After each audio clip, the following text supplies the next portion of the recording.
One day, Percy arrived at the quarry to collect some stone for his freight cars. Snow and frost lay everywhere. There was not a sound to be heard.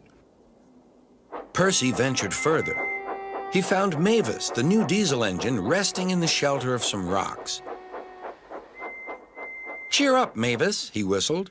Mavis was still remembering the trouble she'd had with cars. "Manager says I don't listen to advice. He says I've no business jauntering down Toby's line. Toby's a fusspot."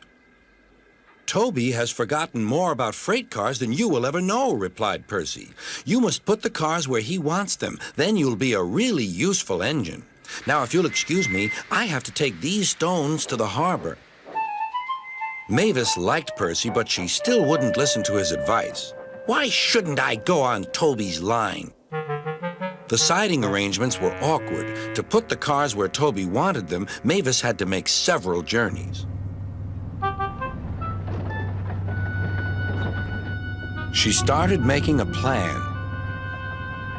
"If we used the teeniest bit of Toby's line," she said to her driver, "we would save all this bother." Her driver, suspecting nothing, allowed them to go as far as the first level crossing.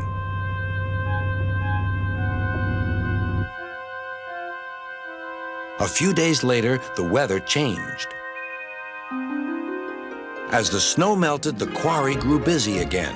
Some trains were so long that before leaving the cars for Toby, Mavis had to go beyond the level crossing with them. Now for her plan. She would go further down the line without it seeming her fault. "Can you keep a secret?" she asked the freight cars. "Yes, yes, yes," they chattered. "Will you bump me at the level crossing and tell no one I asked you?" The cars promised. But while Mavis was away, Toby arrived. He decided to shunt the cars himself. The cars decided to bump him anyway. They reached the level crossing and Toby's brakes came on. This was the signal for the freight cars. "On, on, on," they yelled. Toby was away, with the cars screaming and yelling behind him. No one realized that melted snow had turned a stream ahead into a torrent, and the bridge above it was about to collapse.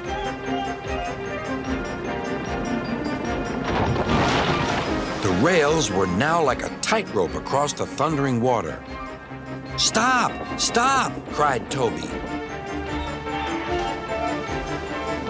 His driver fought for control. They came nearer and nearer to the bridge. It was all or nothing now. The driver braked hard.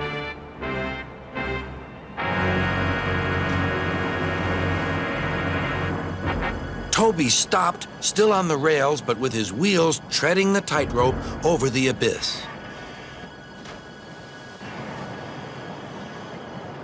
Mavis was horrified and quickly came to the rescue.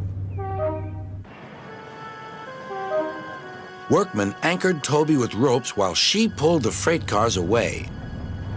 Then she helped Toby to safety.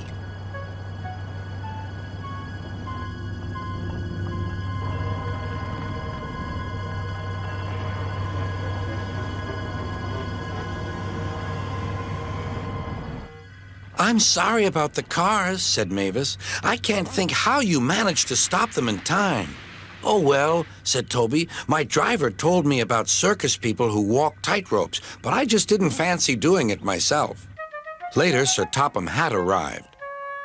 "A very smart piece of work," he said. "Mavis, you did well too, I hear." "It was my fault about those cars, sir," she faltered. "But if I could..." "Could what?" "Come down the line sometimes, sir. Toby says he'll show me what to do." "Certainly," replied Sir Topham Hatt, "if your manager agrees." And so it was arranged. Now Mavis is as happy as can be, and Sir Topham Hatt thinks she's really useful indeed.